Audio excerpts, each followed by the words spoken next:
이게 설교할 때만 쓰는 거고 성가대원들도 다시 또 마스크 바깥 껴주시길 바라고요. 비말 감염에 관한 부분을 위한 최소한의 노력을 하자, 그런 마음으로 하는 건데 해도 쓸데도 없는 걸 왜 쓰고 계신지 모르겠다는 얘기 하시는 분도 있고요. 그런 의미가 아니죠. 우리가 같이 조심하고 세워가는 노력을 할 필요가 있다는 것입니다. 지금 우리가 모임에 대해서도 절제하고 또 서로를 배려하고 하는 일들을 뭐 계속해서 해가자는 게 아니잖아요. 물론 이제 포스트 코로나라고 얘기하는 코로나 시대 이후의 삶이 어떻게 될지 아직 우리가 다 예견하지 못하고 정확히 볼 수 없습니다. 그러나 우리는 갈 바를 알지 못하지만 어디로 가야 되는지는 알아요. 여러분, 교회에 이런 의견도 있고 저런 의견도 있지만 모두 분명하게 아는 게 있습니다. 하나님을 사랑하고 교회를 사랑하는 게 정상이라는 거죠. 자신의 욕심을 추구하지 않고 이웃을 배려하는 게 정상이라는 것을 알게 됩니다. 우리가 서로의 의식이 다르다고 계층을 나누고 또 색깔을 나누고 그래서 분열하고 하는 사단의 계략을 넘어서서 우리 모두 한 마음으로 살아갈 수 있게 해주신 하나님의 은혜를 곧게 바라보고 이 시대에 평화의 사람이 되어주시고 하나님의 뜻을 이루는 영광 안에 서주시기를 부탁을 드립니다. 오늘 성령의 새롭게 하심이라는 제목으로 성령께서 우리에게 주신 구원을 어떻게 또 아름답고 능력 있게 새 창조의 영광 속에 이루어갈 것인가 함께 주님 앞에서 생각해 가기를 원합니다. 모든 선한 일을 행하기에 준비하게 하시는 분은 하나님이십니다. 여러분, 예수 믿고 하나님의 아들이 되는 것은 은혜의 선물로 주어지죠. 그런데요, 아들다운 모습으로 살아가는 것이 우리에게 주어진 과제입니다. 여러분, 아들됨을 선물로 받았는데 아들다워지는 노력을 하지 않을 수 있을까요? 그래서 한번 가정에서 상상해 보았으면 좋겠어요. 여러분, 전혀 그럴 일이 없지만 여러분의 삶이 파국을 맞이하고 정말 어떻게 할 바가 없어서 여러분들이 집도 다 빼앗기고 살 곳이 없게 됐어요. 지하철에서 또 때로는 다리 밑에서 이렇게 지내고 있는데 여러분을 너무 사랑하는 어떤 분이 여러분에게 집을 준비해 주셨다고 가정해 보세요. 그런 일이 있을 수 있을까요?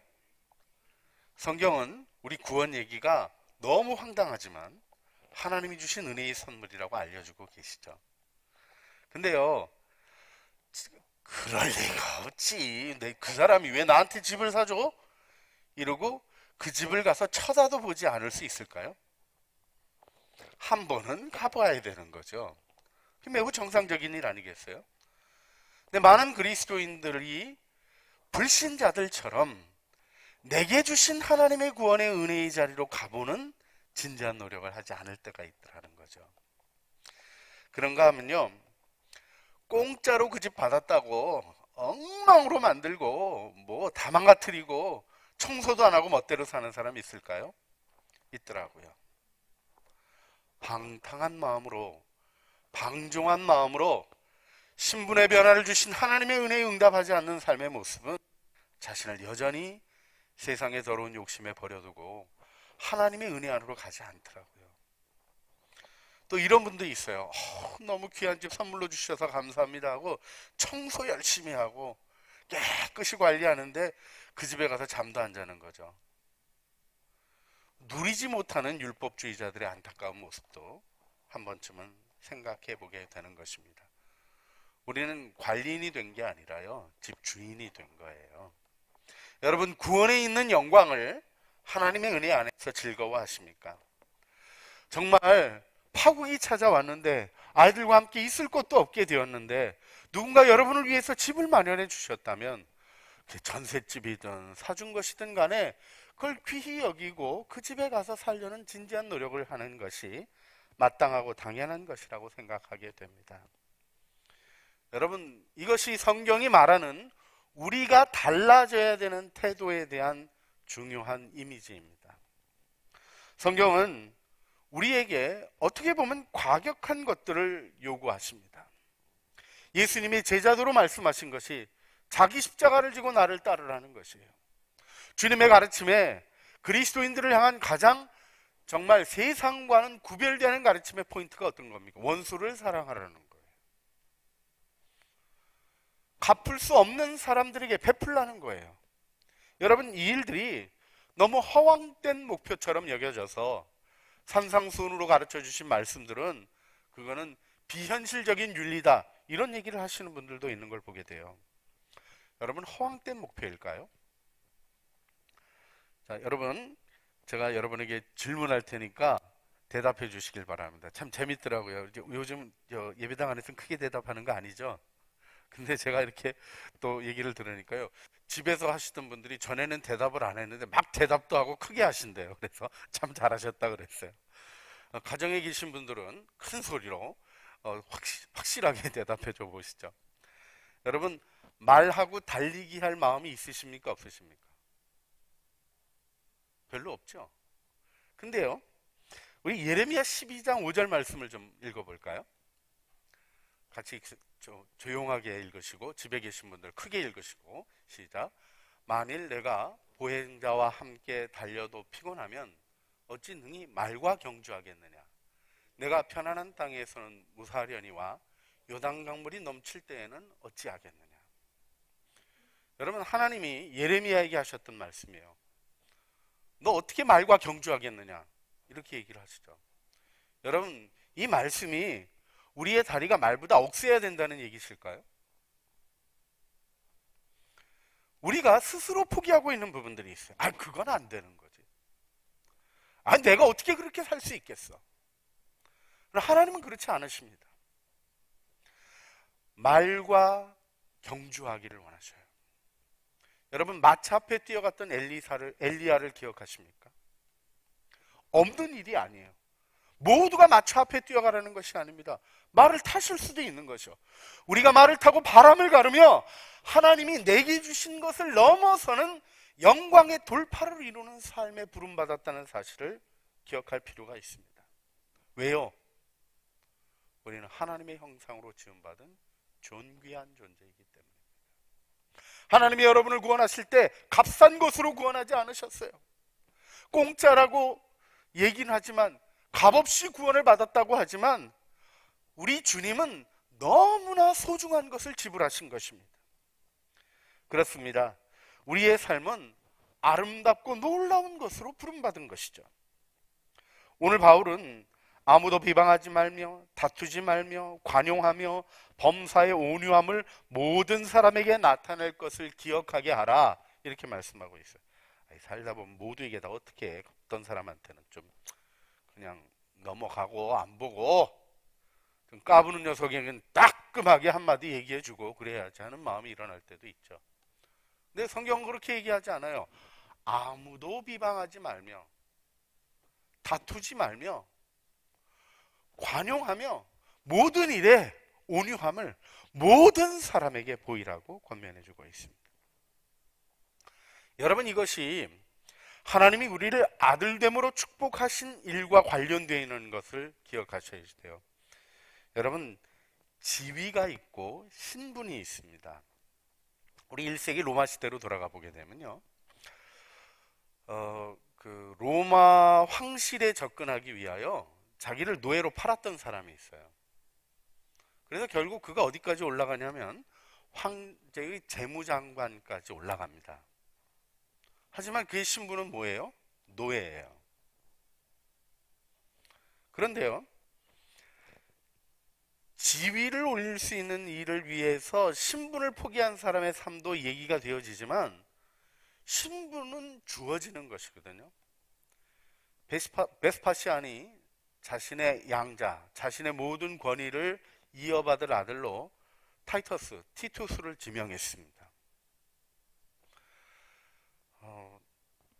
타이베리아스가 그렇게 왕이 되고 싶었지만 자기 형의 자리를 뺏을 수가 없었어요. 왜? 아버지가 지명했기 때문에. 신분으로 주어지는 게 있습니다.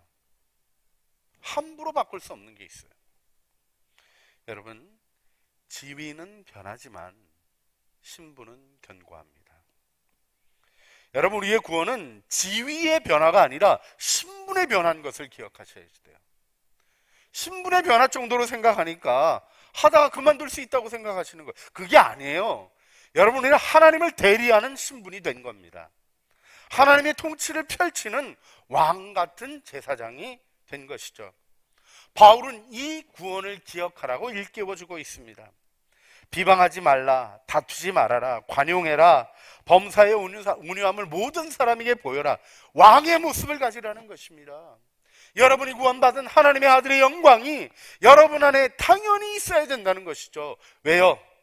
그 주어진 신분과 지위를 통하여 펼쳐야 될 사명이 있기 때문인 것이죠. 그런데 어떠십니까? 여러분에게서 과연 무엇이 나오고 계십니까? 비방과 또 다툼과 또 이런 그 불행한 것들이 나오고 있습니까? 아니면 관용과 온유함이 나오고 있습니까? 누가복음 6장 45절에 주님이 재밌게 분명히 말씀해 주셨죠. 선한 사람은 마음에 쌓은 선에서 선을 내고 악한 사람은 그 쌓은 악에서 악을 내나니 이는 마음에 가득한 것을 입으로 말함이니라. 여러분, 이 말씀이 어떤 의미인가를 좀 마음으로부터 받아들여 보시길 바랍니다.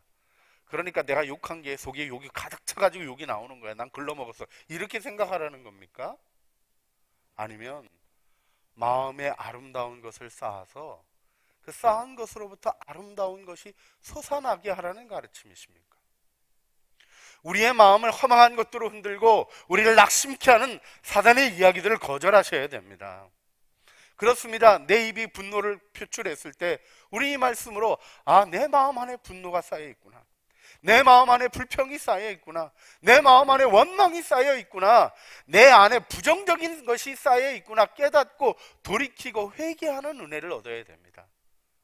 그리고 거기서 멈추지 아니하고 나를 구원하신 하나님을 닮아가는 아름다운 은혜 안에 서야 되는 것이죠.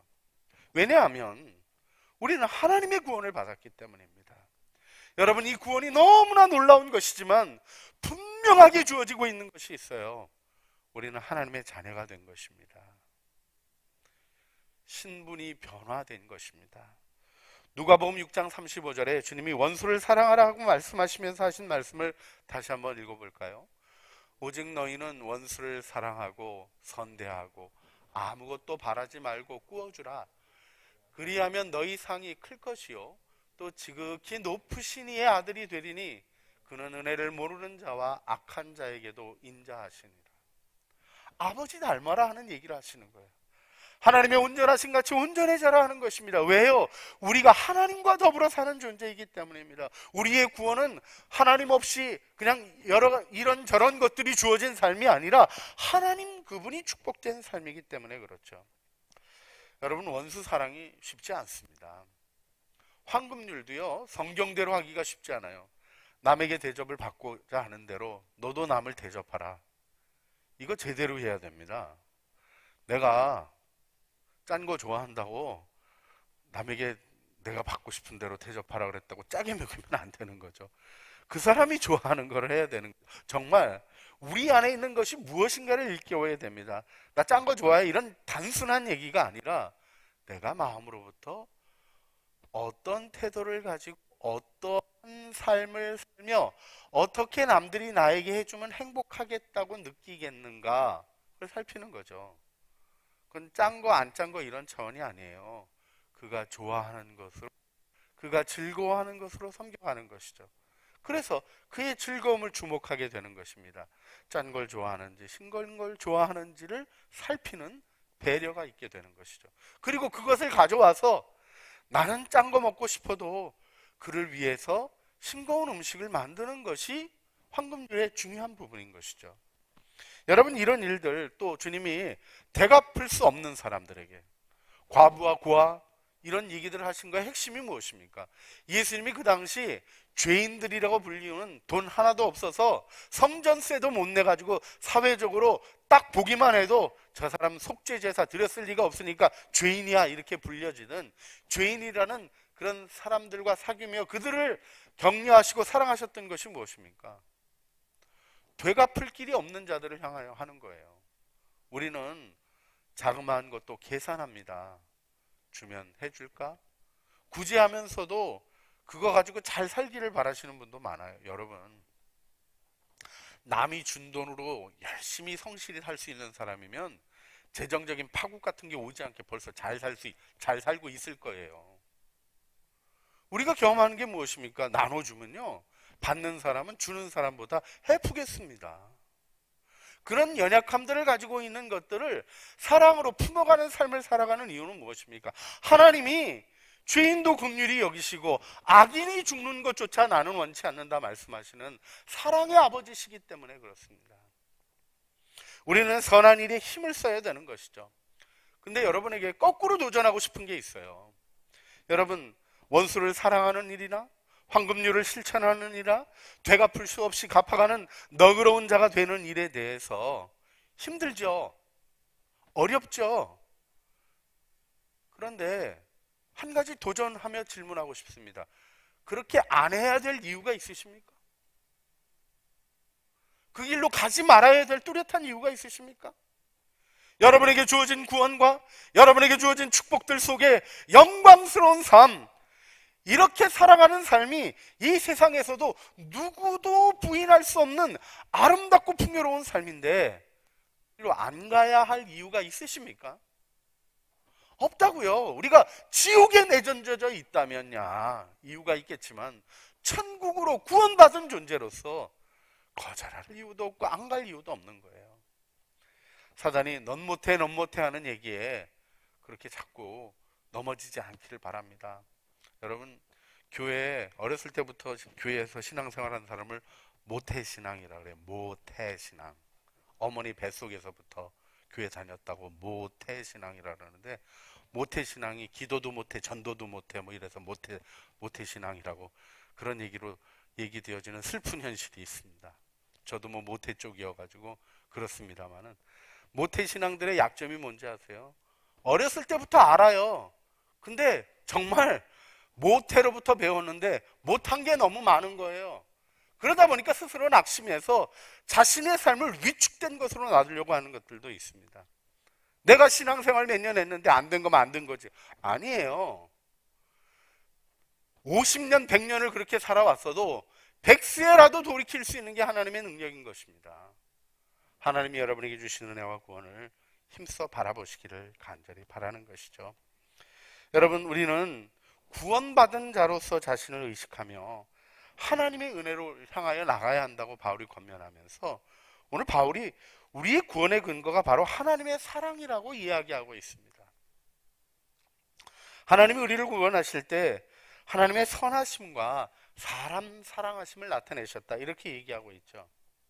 여러분, 이 표현이 그 당시 그 그리스 로마 세계에서는 굉장히 익숙한 단어입니다. 착하다는 뜻이고요. 사람 사랑, 필란드로피아, 그 뭐 이렇게 인류애라고 번역하는 그 당시 그리스 로마 세계에 있어서는 같이 공감하고 있는 사람이면 그런 게 좋은 거지 하고 받아들이는 거예요. 바울이 매우 그 당시에 그렇게 널리 쓰여지고 있는 감각으로 하나님이 참 좋으신 마음으로 여러분을 구원하신 것입니다, 이렇게 설명하고 있는 마음을 우리의 오늘의 현실로 잘 가져갔으면 좋겠어요. 주님이 여러분을 구원하실 때 그냥 사랑하신 거예요. 선하신 하나님이, 착하신 주님이 이것저것 따지지 않고 우리를 구원해 주신 거예요. 얼마나 망가뜨렸냐 묻지 아니하시고, 또 제대로 할 거냐 안 할 거냐 따져보지 않으시고, 긍휼히 여기시고, 그냥 사람이기 때문에 사랑해야 된다라고 생각했던 그리스 로마 사람들의 생각을 넘어서서 우리를 하나님의 자녀로 그냥 사랑하신 거예요. 여러분, 이 마음을 기억해야 합니다. 근데요, 이 시대에 정말 어려운 부분이, 이 아름다운 마음으로 하나님이 우리를 구원하셨으니 우리도 그 마음으로 하나님과 더불어 살아가야 된다는 생각을 하지 못하는 거예요. 자꾸 잊어버리는 게 마음입니다. 제가 최근에 그 책 소개를 하나 받았었는데, The End is Always Near, 그러니까 종말은 늘 곁에 있다, 가까이 있다, 뭐 이런 책이 있어서 이렇게 소개해주는 얘기를 좀 들어봤어요. 그 얘기의 핵심이 뭐냐면, 뭐 이런 얘기하면 끝날 거다, 저런 얘기하면 끝날 거다, 이런 뭐 코로나 바이러스가 이제 더 심각한 게 아우 이제 다 살았네 막 이런 걱정하는 마음들, 또 뭐 그 AI 같은 거가 돼서 인류를 통제하고 그러면 우리는 어떻게 사나, 인생 끝났네 막 이렇게 생각하는 부정적인 생각하지 말고, 종말이 가는 코앞에 있다 이런 식으로 좀 더 파국적인 생각을 하지 마라. 이게 이제 이 책의 중요한 방향이에요. 제가 그 책에 소개하는 얘기를 가만히 듣는데 거꾸로 생각이 좀 일어나더라고요. 이 책에서도 그 우리를 격려하는 말로 하는 문장이 뭐냐 하면, 인류는 늘 종말이 가까이 있다는 의식 속에 살아왔는데 우리는 처음으로 종말이 코앞에 있지 않은 것처럼 살 수 있는 시대를 살고 있다 하고 있는, 예측이 가능하고 해결이 가능한 부분들이 많이 찾아와 있는 시대를 살아가고 있다는 얘기를 하는데, 과연 정말 그럴까요? 여러분, 3000년 전에 쐐기 문자를 번역하니까 종말이다, 애들이 버릇이 없다, 뭐 이런 표현이 있었어요. 여러분이 종말의식이라는 게 어떤 거냐면요, 제가 역사적으로 이렇게 통시적으로 바라보면서 얘기 드리고 싶은 건 어떤 거냐면, 죄인이 자기가 지속되지 못할 것을 아는 의식이에요. 이 죄덩어리가, 이 죄악이 있는 세상이 더 이상 갈 수 없겠다고 느끼는 거예요. 여러분, 이 사회가 지속되겠습니까? 새아버지가 애를 그렇게 잔인하게, 여러분 끔찍한 정도를 넘어서잖아요. 그 아이가 겪었던 일들을 생각하면서 내가 그런 상황에 놓여진다 생각만 해도 너무나 괴롭잖아요. 자, 이렇게 사람을 다른 이유 없이, 그것도 자기 새끼를 이렇게 다루는 사회가 지속 가능합니까? 어떤 의미에서요, 이 시대는 더 심각한 종말의식을 느껴야 되는 거예요. 근데 왜 못 느낄까요? 마음이 강팍해진 거죠. 여러분, 이 시대의 문제는 다른 게 있는 게 아닙니다. 하도 끔찍한 일을 많이 봐서 N번방 얘기를 해도 뭐 그런 게 하나둘이야 이렇게 넘어가 버리는, 그 일에는 아픔과 어려움과 고통을 주목하지 못하고 그 일 속에 있는 불안과 끔찍한 노예 상태를 아파하지 아니하고 그럴 수도 있지 하고 넘어가 버리는, 그러지 않으면 자기의 삶을 보존할 수 없을 것 같아서 마음을 지켜내느라고 그렇게 하지만 마음이 지켜지는 게 아니에요. 마음이 망가지는 거죠. 여러분, 선하고 아름다우신 주님의 은혜 안으로 돌아가야 합니다. 주님은 여전히 선하심으로 우리를 대하시잖아요. 그분 안에 선한 마음의 회복이 있고 그분 안에 아름다운 마음, 아름다운 삶을 의식하는 것이 있습니다. 이것 없이는 여러분 도무지 무엇이 여러분을 행복하게 할 수 있겠습니까? 우리가 이 근본적인 마음으로부터 하나님의 은혜를 바라보는 아름다운 은혜가 있어야 되는 것입니다. 이 마음을 어떻게 회복하는 것입니까? 바울은 하나님이 우리를 긍휼히 여기시고 선한 마음으로 대하신 것을 기억하라고 얘기합니다. 복음으로 돌아가라는 거죠.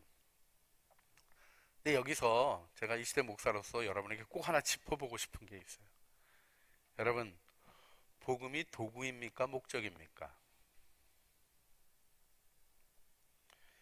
비방하지 말고 다투지 말고 관용하고 범사의 온유함을 모든 사람에게 나타내는 것, 요렇게 해서 뭔가 하나님으로부터 더 얻고 싶어서 그러신 겁니까?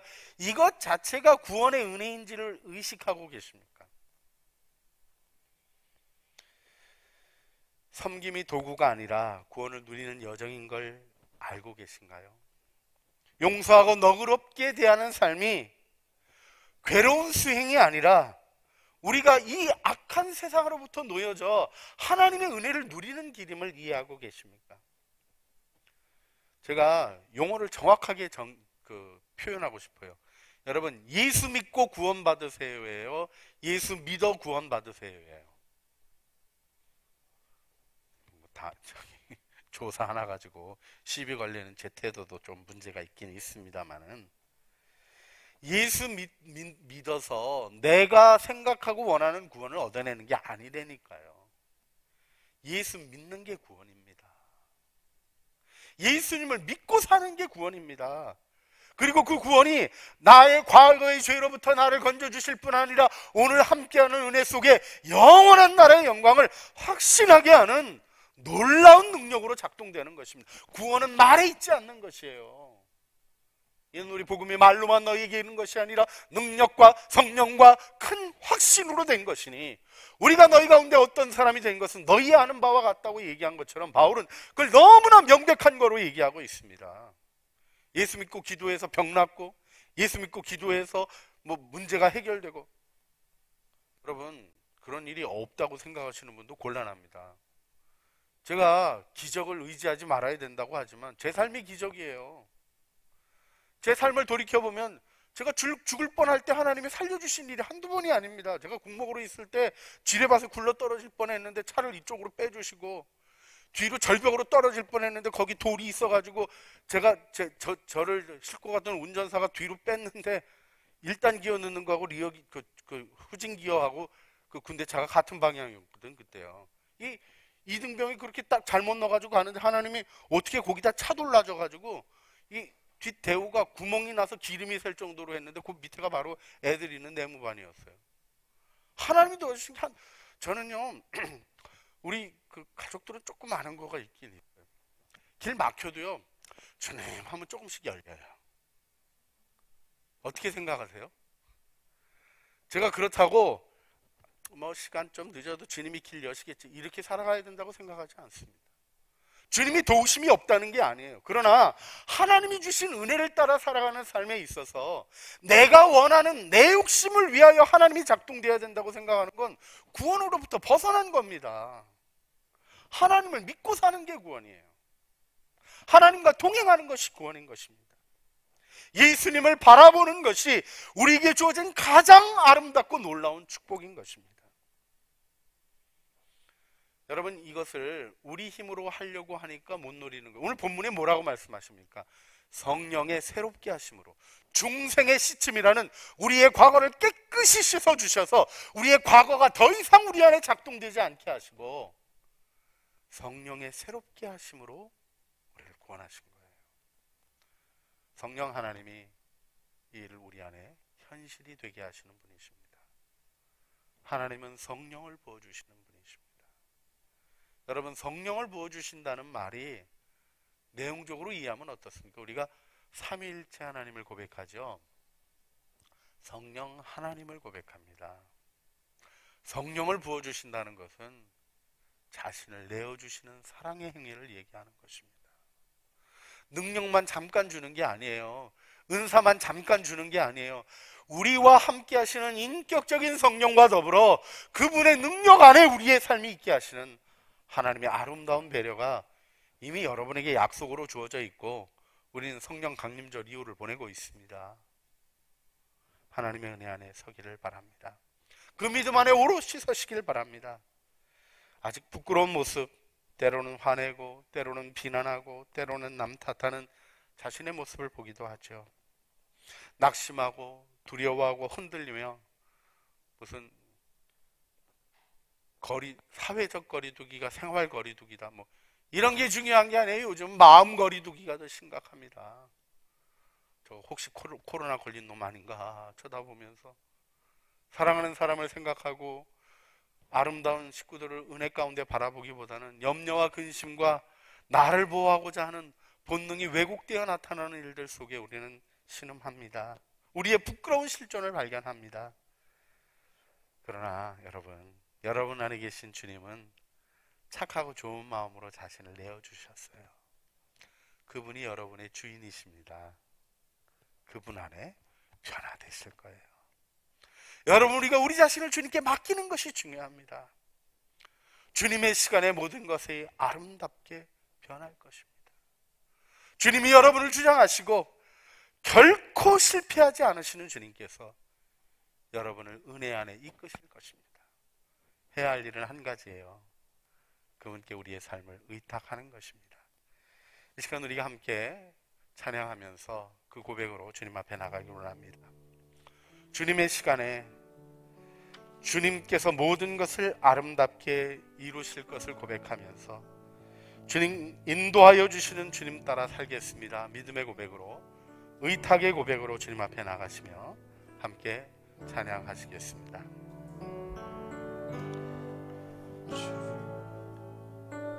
주님의 시간에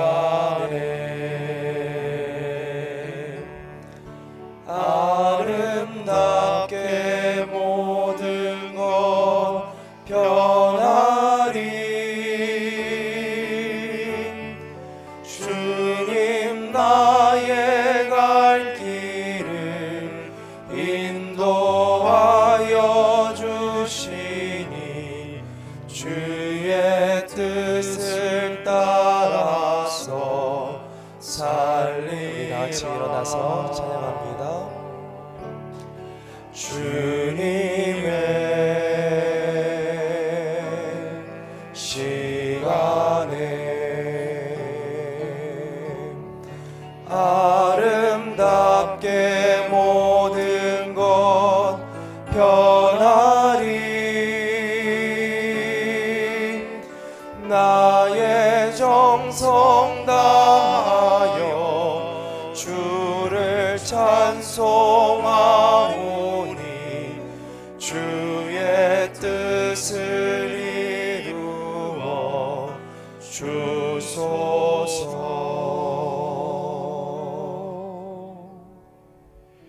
미쁘다 이 말이여, 원하건대 너희는 이 여러 것에 대하여 굳세게 말하라.